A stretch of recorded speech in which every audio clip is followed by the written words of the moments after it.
So we open on a scene of Forestside, kind of a top-down view of the aftermath of the battle with the orcs. There are several dead bodies of orcs and several bodies of residents of Forestside.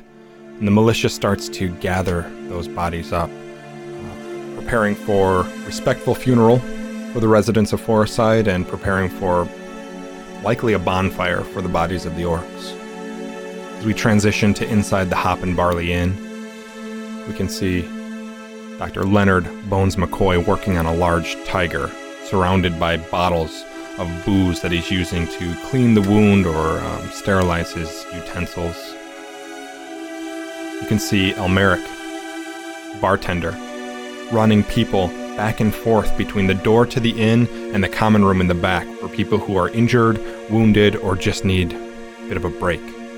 Bones, as you look over and you see Elmeric start to walk people in, you diagnose a various amount of injuries for each of these humans. None of them so far seem serious. They seem traumatized or have a couple of abrasions or scratches. Nothing that you are concerned about getting infected or causing someone their life. But you do keep looking over every once in a while just to make sure you're not missing something.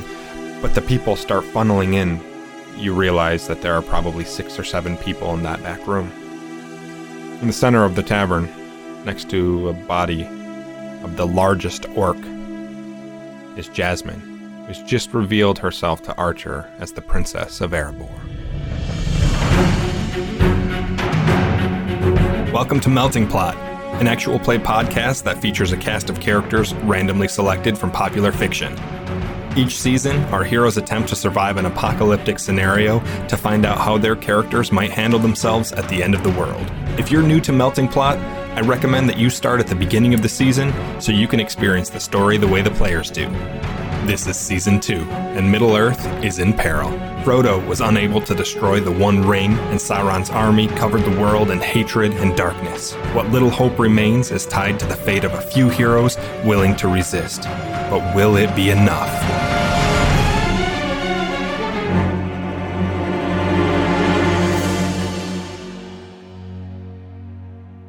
If you're the princess, then why are you here in this tiny shit town instead of in a palace somewhere? I'm running away because I need to find help for my father. He's sick and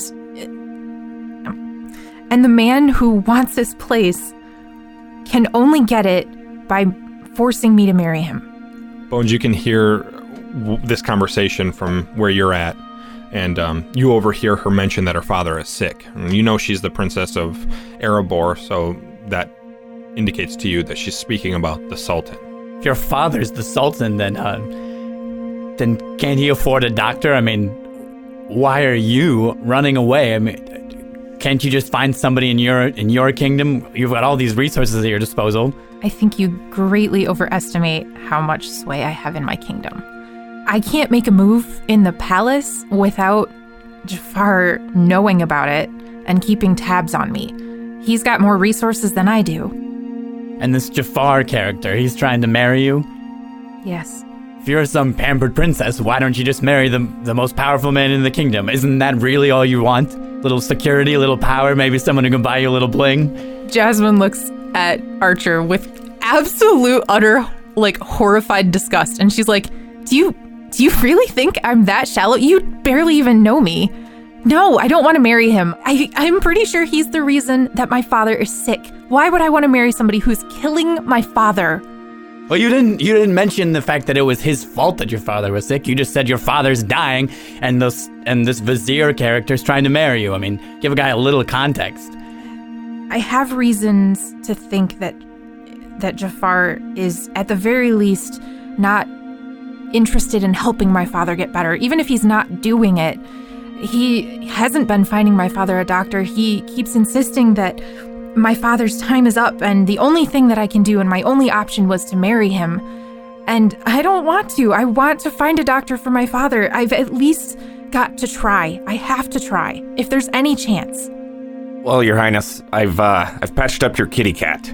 Thank you. Yeah, try and take better care of her. Raj is on the table, licking at this wound that you can see has been roughly shaven and patched up, sewn up, whatever. There's a lot of blood as well, which has been kind of cleaned with, the cheap vodkas or alcohols that Bones was using to sterilize the whole area.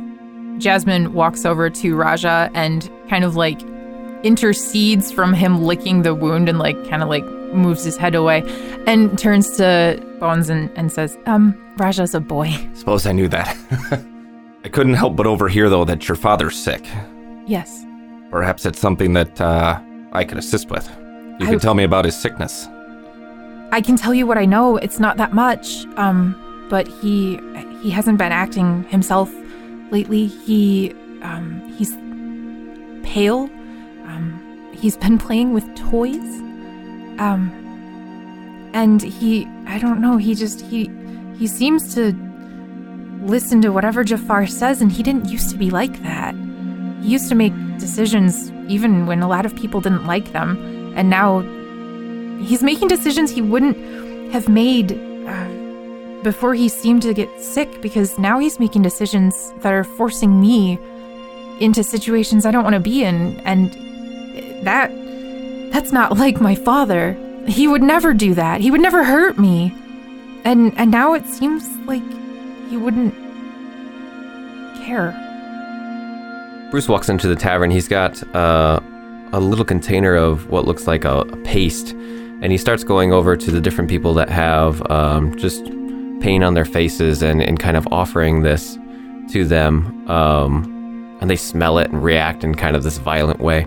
Do you go back into the common room? Yeah. You walk back there, and Elmeric is bringing drinks to the people who are injured or ill. Basically have the same effect that you do. You notice what Bones noticed earlier, which is that there aren't any big physical trauma attached to these people, but they do have a lot of mental trauma from the event.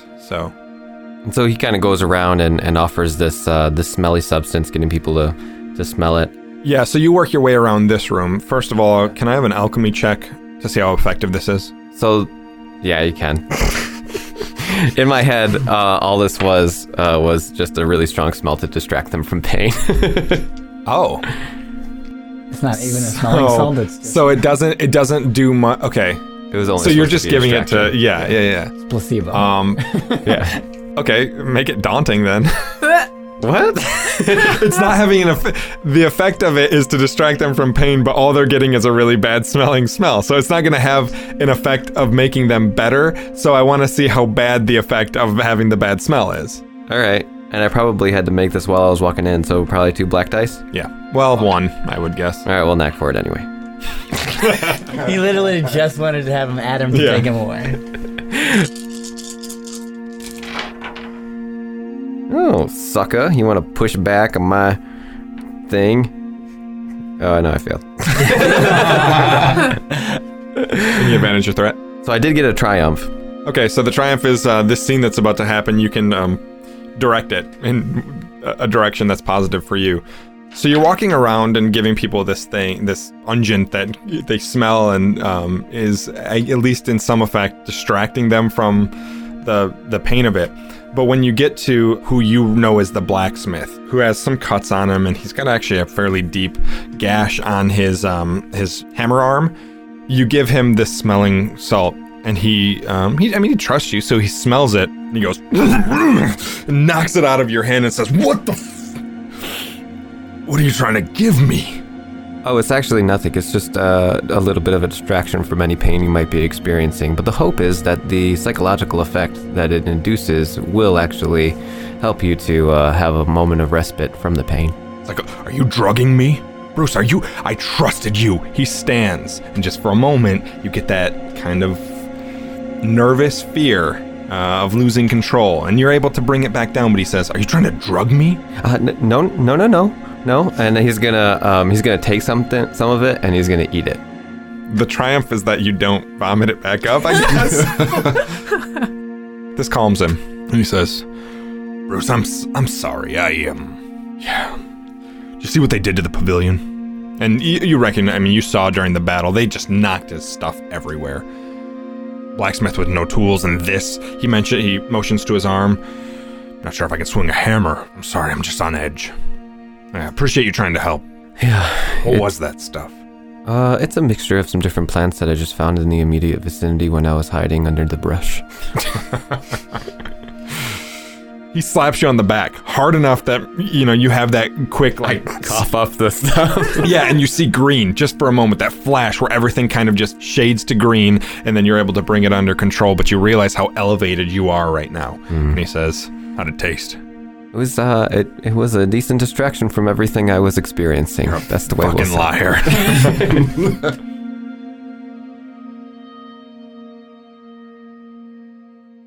Back in the dining room, you see Jasmine now speaking with both Archer and Bones. I'm not sure if you've officially met Archer or Bones. You have met Archer, but I'm not sure if you've met Bones yet. It seems as if he's still kind of washing the blood off his hands, and you can see that he's treated Raja. Bruce is going to approach the group and catch eyes with Jasmine. Could I speak with you for a moment over here? Sure, Raja, wait here, I'll be back. Bruce and Jasmine make their way over to the corner of the dining room, and Bruce kind of nervously goes about this conversation. So it's very evident that they were pursuing you. Are you aware of any others that might also be trying to find you? What level of danger are we currently in? I cannot express to you enough how dangerous and how wrong that situation could have gone. If there are more enemies that are currently pursuing you and they know where you are, I absolutely, for the safety of this village, for the safety of this entire region, need to get away from you immediately. If you are under the suspicion that these troops were sent all over the place to find you, I absolutely have to stay with you because everywhere is dangerous for me. Jasmine looks down, and you can tell that she actually is kind of processing feelings of guilt right now. She is looking at the ground and thinking about something specific. You can kind of just see the gears turning in her head. She finally looks up and she says, I don't know that they'll stop until they drag me back to Jafar. I think he'll stop at nothing. I don't know what to do. I don't know where to go. I don't have anybody. I only have Raja. And I've already hurt people just by crossing paths with them. But I can't go back. I won't go back. I have to try and help my father. That's the only thing I can do right now. And I will find a way. What is it that your father is experiencing? He's sick. I already talked to the others about it, but he's different. He's changed over the years. He's pale. He's weak of character. He used to be very protective of me, and now it seems like he's willing to throw me to the wolves because he's convinced that he's dying. He plays with toys. He's just not in his right mind. I don't know how better to describe it, but he's not the same man he used to be. And Jafar seems to be taking advantage of that. Jafar has made no efforts to find a doctor for him. And I don't know if he's behind it or just taking advantage of something that's actually happening on its own. But I'm going to find somebody who can help my father. I have to. You said this took place over a period of years. So do you have an estimate for how many years that might be? Was this a gradual process or a sudden process? It was very gradual. It took a while to even recognize that he was starting to change. I think it was maybe 2 or 3 years. Was it 2 or 3? 2.5. It was about 2.5 years ago. 2.5 years. You're saying mind-altering states occurring gradually. And Bruce is going to be kind of looking up at the ceiling, touching his chin, adjusting his glasses as kind of he talks to himself. Give me an average alchemy roll. Because she's describing it, because her memory on it can be fuzzy, throwing black dice that you're just going to get rid of. 2? Whatever, man. I do have a knack for it, so I'm going to take those 2 away. I thought that there was something else that I wanted Bruce to say first. So mind-altering effects over a gradual period of time, certainly not a placebo effect. I mean, it's very possible that there could be a combination of plants and herbs that might produce this over a period of time, certain poisoning. that wouldn't be immediately lethal, and he'll kind of continue to rattle off a bunch of stuff.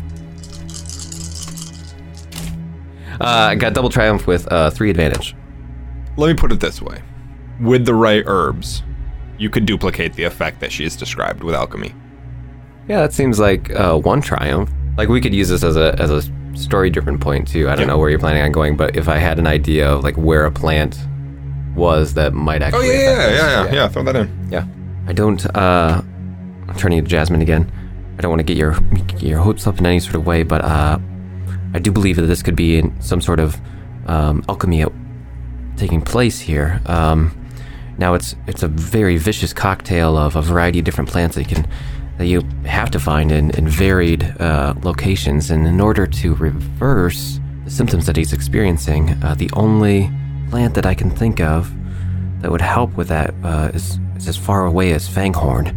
Jasmine has been listening, and she's been trying to hold back any sense of overt excitement or getting her hopes up too high. But as you are explaining this plant and this possible way to reverse what's going on with her father, she just runs over and hugs you, just flying hug. Yeah, even this level of excitement, Bruce, gives you that flash, that green on your vision for a moment, and then it fades off as you're able to control yourself. Bruce's arms kind of go up in the air as you hug him, and he just slowly brings them down and pats you tentatively on the back. Jasmine backs up, and you can see she's kind of got tears in her eyes. This is without a doubt the best news that she's had in a very, very long time. Even just the slightest glimmer of hope it just means so much to her. And as all of this is going on, Archer turns to Bones, and he kind of trying to perceive what's happening. And as he's observing this, he realizes that obviously something significant has passed between Bruce and Jasmine. So he turns to Bones and says, "We've got to figure out some way to attach ourselves to this princess. This could be huge for the resistance. And I would rather that she depends on you. I mean, look, she's looking for a doctor. You're a doctor. This is perfect. I don't think we want her attaching herself to Captain Crazy over there. I don't even know what that is, but we've got to figure out some way to angle this for the advantage of the resistance front." That's very astute of you, Archer. I was going to say something similar. I don't trust a doctor who thinks he can do medicine 1,000 miles away. Guy's a kook.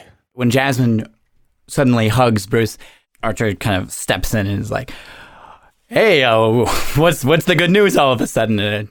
I was just discussing with my colleague over here about how we could step in and help you in your situation here. The Resistance Front is extending our official protection to you as the princess. When Archer says the word protection, Jasmine's ears actually perk up a little bit.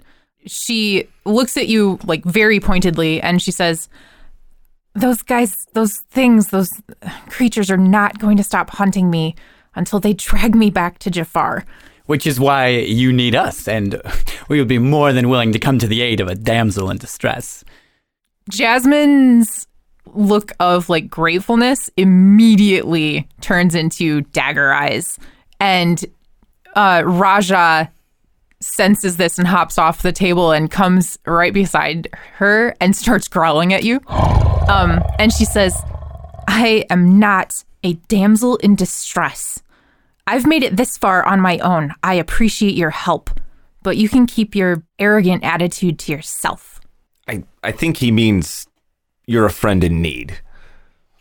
Well, why didn't he say that?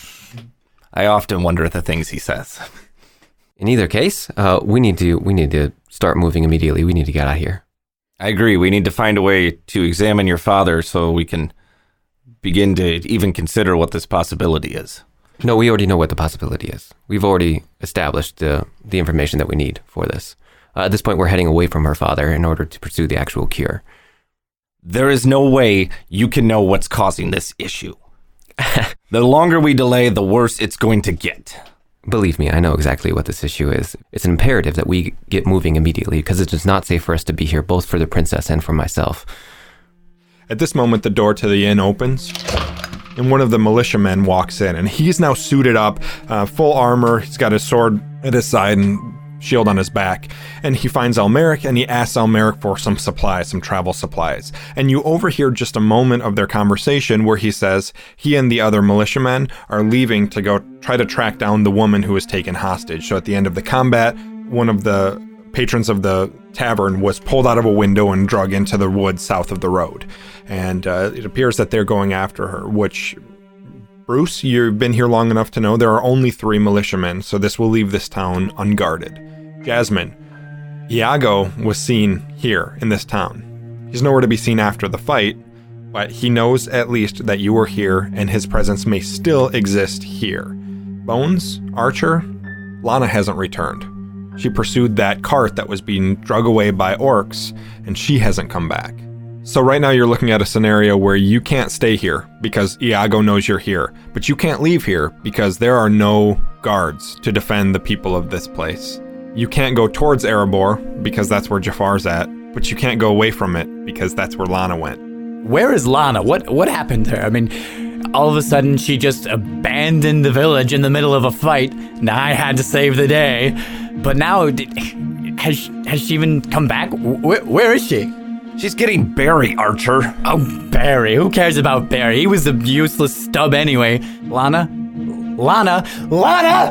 Bruce is going to hold his ear and kind of wince and mutter something about tinnitus. So as Archer is looking for, kind of calling for Lana, he exits the tavern and sort of just rummaging around. And as you leave, you see now the full aftermath of the fight. So there are arrows from Lana's her crossbows that are just kind of riddling the tavern. Many of the windows in the tavern were broken out, either from crossbows or flying objects or, people jumping through them. And the pavilion for the blacksmith, as well as the supply shack, have all been torn open, and items are everywhere. There are actually some bodies. A couple of the residents of this settlement, unfortunately, did lose their lives, as well as all of the orcs that you've killed.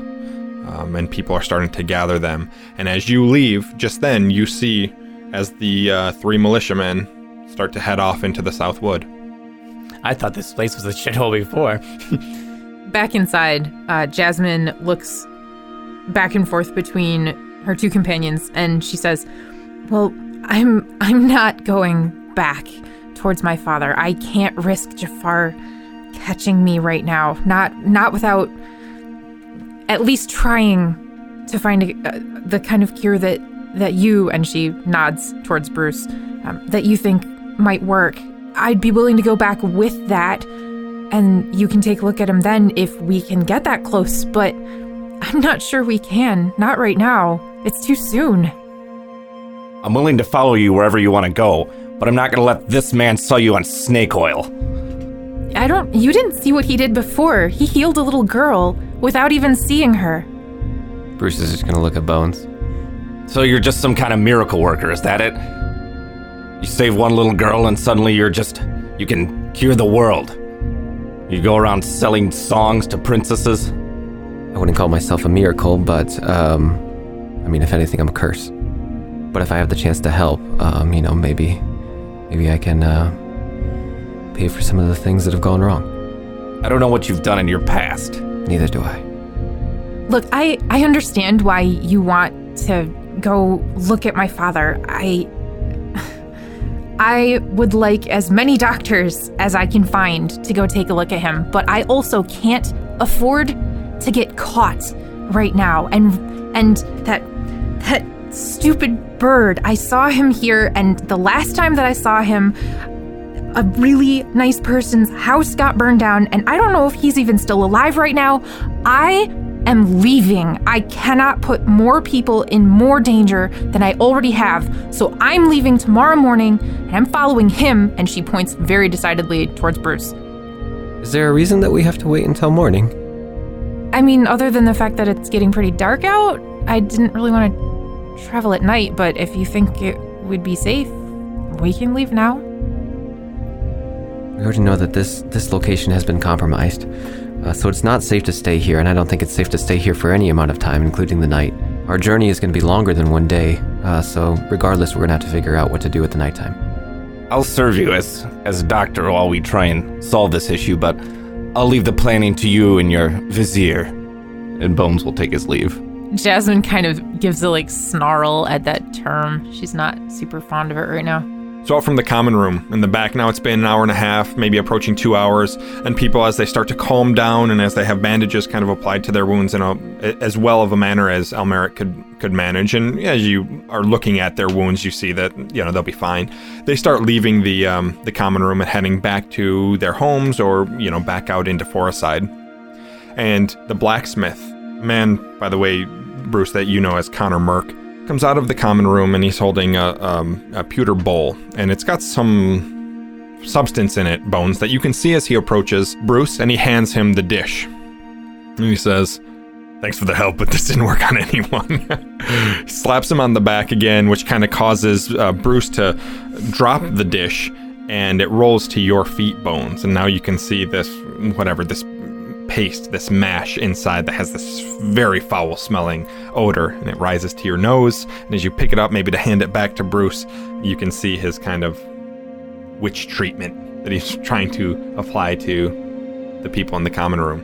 And Connor leaves. More of your wares, I assume. Didn't sound like it was very effective. You can't even cure these people of abrasions? Bruce will look down for a moment, and he'll reach out for the bowl. And he's also gonna pull a cloth to kind of clean it out. Bones just turns it over, and it just kind of spews out on your boots. Bruce, can I have a discipline check? Yeah, you dick. He drops the bowl. So as he hands it out to you, Bruce, and you reach out to grab it, and Bones does this maneuver where he just kind of pulls his hand back, causing the bowl to fall. And you can see it almost the slow tilt as it rotates in the air and lands on the ground, and it splatters up onto your pant leg and onto your boots. And just in that moment, you start to lose control. Succeeded with one advantage, yeah. Bones, can I have a vigilance check, please? It's hard. Yep.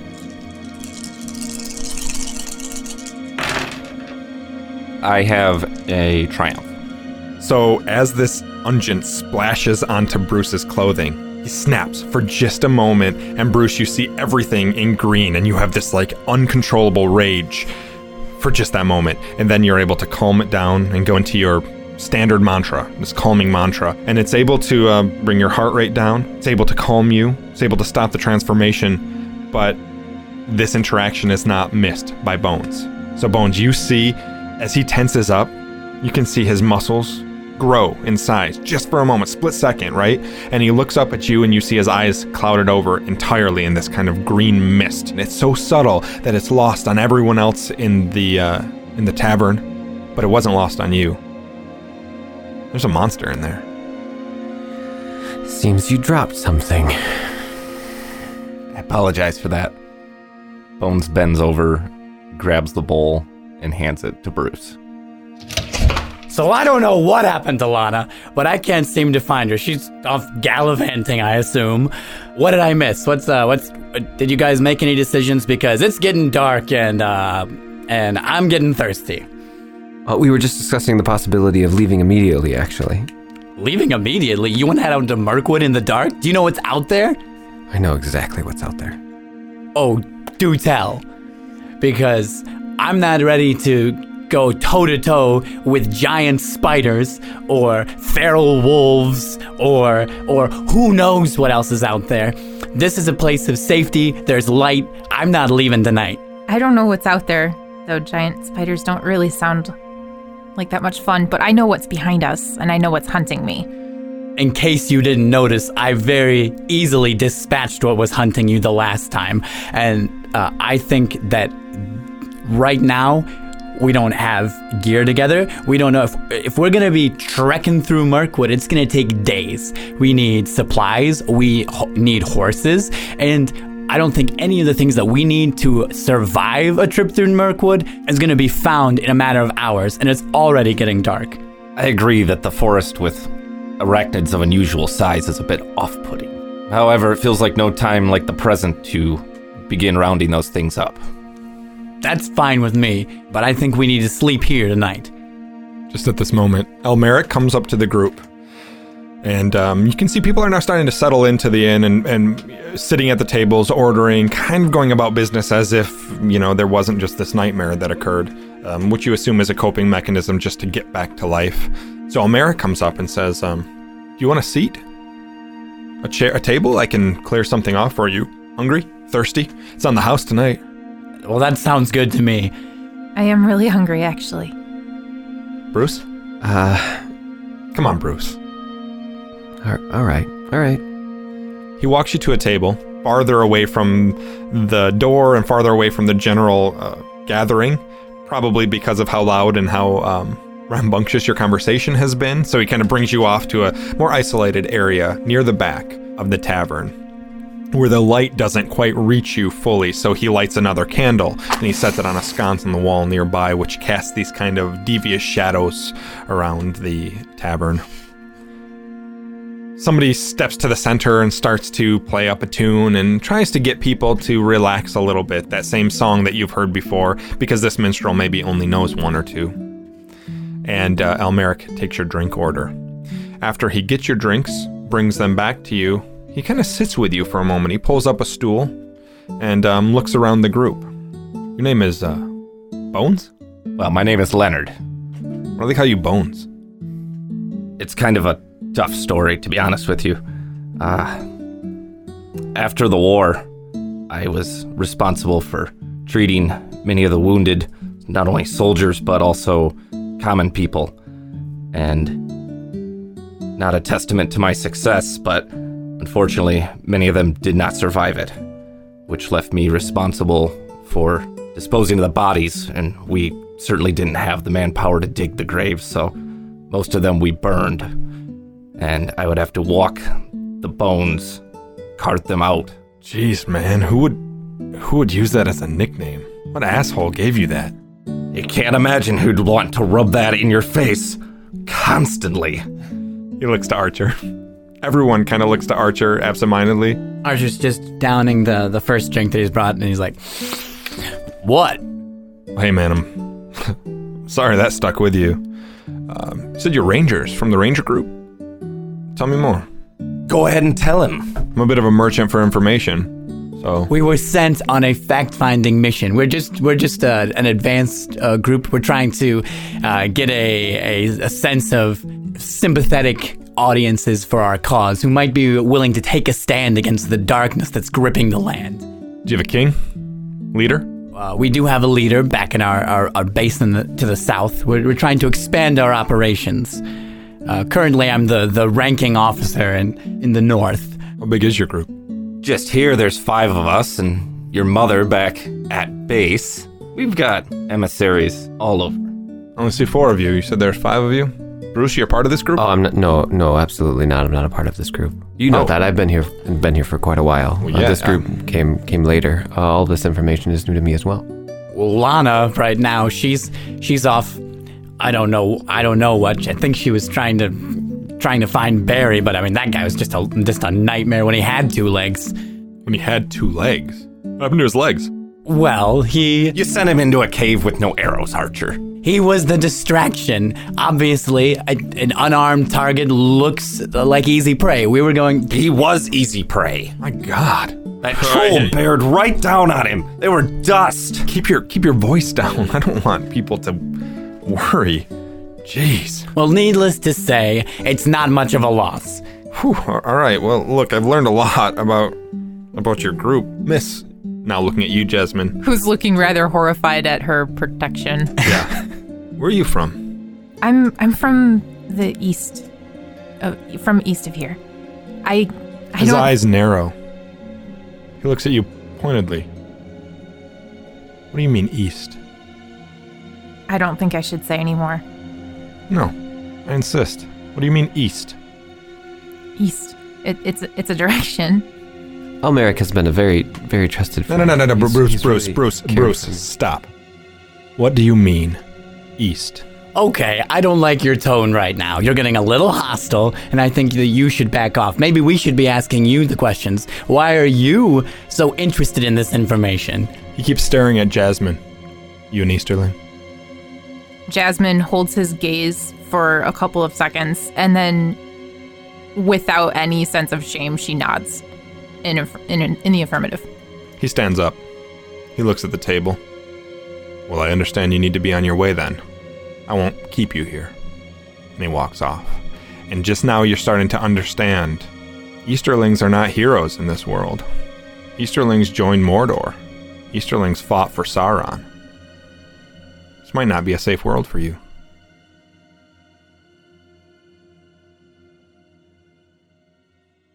He doesn't come back. He never brings more drinks. He never asks if you need more food. He ignores you largely. He doesn't throw you out, but he doesn't serve you any longer. There's a bit of sadness that runs through Bruce just as he realizes that the guy who's been taking care of him for so long just kind of up and walked away. Yeah. Now you understand the strength of some people's hatred. You understand, like, the full extent of the war. The night goes on this way till it gets dark and people start to scatter out from the room. The only ones left are the ones who are drinking deeper, and I guess you guys probably don't have a direction selected yet. We need to be ready to leave first thing in the morning, so I know that the bartender isn't that keen on serving us any longer, but he might be keen in helping us get out faster. So I'm going to go talk to him about some horses. We need some food for the journey, and bedrolls, blankets, those kinds of things, because our cart's gone. Hey, Bones, you should go and because our horses got slaughtered essentially. Yeah. Yes. Go and see if the saddlebags have been scavenged, or if there's still what you can get off of there. See how many of our supplies that weren't in the wagon. Bones is going to head to the now rotting, fly-ridden. Well, actually, when you arrive, you see that the town has now pulled the horses away, probably to the same kind of burial piles that where they're bringing their fallen. But the saddlebags and all of the barding has been taken off the horses and set aside right in that area. Likely to say, look, we're taking care of the bodies, but we're not taking your stuff. So they've all been kind of set there, along with some of the supplies that have been gathered from the cart that have fallen off when the orcs took it. So a couple of items that have fallen. Lana left the gate down, so some of the, like, maybe weapons or whatever had fallen out of it, but nothing really useful that you can see without going through the bags first. Bones rifles through the tack, moves the saddles aside, and makes his way through to the saddle bags. There's a little bit of food in there, maybe some things that could be pawned for a couple gold, but the real trove of it is that while in their haste to pull the wagon away, the goblins did leave a pair of tents that Bones quickly gathers up and just kind of takes the rest of it and starts moving it back towards the inn to see if... That's fine if you're willing to spend a story point for it. I'll give it to you. Tents, supplies for the night? Yeah. Okay. That way we can... You got it. That way we can leave it there when those spiders show up. There are a couple of saddlebags as well. Saddlebags give you additional encumbrance when you put them on a horse. While Bones is gathering up the supplies, one of our horses that had bolted during the altercation suddenly comes trotting back into town and starts nuzzling up to Bones. So you're using a second story point now to also have a horse. Oh, it's yeah, Lana's horse, not Archer's. Yeah. So while Bones is doing that, and Archer comes up to the bartender and says, "Hey, barkeep, you want us out of here? Obviously, you've got some hang-ups with helping an Easterling." You don't? I'm more of a big picture kind of guy, and if she is running away from the Easterlings and they are deeply interested in getting her back, there has to be a reason for that. And so I'm just working the angles here. You want us out of here, we need to get out of here, so I'm looking to see a man about a horse. I'll see what I can do if you leave tonight. We're in kind of a hurry. How soon are we talking here? Some time goes by. Bruce and Jasmine, do you have anything you'd like to do while Almeric's looking for horses? Jasmine wants to go back to where Bruce had himself chained up. Mm-hmm. And I think she just wants to get the chains because she feels like they'd be important to Bruce to carry along. And also, I imagine that he would have probably had a lantern or a lamp out there to keep light, so she's going to take that as well. So you grab his lantern, and as you undo these chains and they kind of come loose from this big post that they're attached to, well, I guess some of them, they're attached securely to stop whatever monster Bruce is hiding, but even pulling some of them loose, they kind of fall on you, right? And you realize how heavy they are, and Jasmine is absolutely unable to carry these chains. Each link is about the size of your forearm. They're huge. And as you kind of pull them loose, they just drop to the ground with this heavy thud. Could Raja help her just like drag them? You could, well, so yes, but they're still attached to the post in a very secure manner. So you can, as you look up, you kind of take your lantern, your newly found lantern, and you point it at the top. You can see that it's bolted in securely. Many links are bolted in with these heavy metal bolts. So she'll just kind of shrug and say to Raja, well, I guess we won't be taking these with us. But, now seeing these in even closer detail gives Jasmine, I think, a little bit of unease because the weight of these chains near the top and how they're attached to this pole. What would he try to contain with this? Right. Anyway. Bones. You come back in with your supplies. You find Archer sitting at the table, Bruce with him, and Jasmine comes in some short time later. And a couple of minutes go by, and then Elmeric comes back to the table. And he says, "We've got 2 people willing to sell you horses. They give you a deal. 200. A piece or for both? A piece. A piece. But you leave tonight." Your prejudicially motivated generosity is overwhelming. I appreciate what you did for the town. I get it. But now I'm starting to realize that you may have brought this on us. So although I appreciate you risking your lives to protect us, you're risking our lives just by being here, and you're traveling with that. He points to Jasmine. You'll never be safe on the road. You realize. Of course we realize that, but you don't seem to care as you're forcing us out of here. So, all right, fine, we'll take your deal. Our supply is a little short right now because our wagon was taken away, but why don't you take this? And he undoes this kind of elaborately worked bracer, and it has it's made of leather, but it has gold and silver kind of thread sort of inlaid across it in a white tree with 7 stars and a half moon over across the top of it. He said, "This should more than cover the cost for those horses." He looks at it. He understands the significance of this object. He understands the metal it's made out of as well, the fine craftsmanship. He says, "Deal."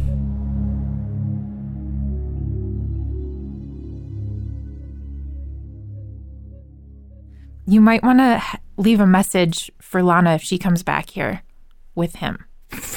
Of course I was going to do that. If you don't think I've already left a note. And then he as he walks away, he's quickly rummaging through his pocket for charcoal and a piece of parchment to write out this note. And it's clear to Jasmine exactly what he's doing. Yeah. She just rolls her eyes. A short time later, you depart for a side.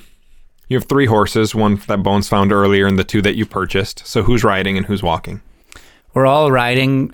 Jasmine's small enough that our Archer says, "Look, like we can only get 3 horses, so it looks like you're gonna have to ride share with Bruce." I'd be happy to.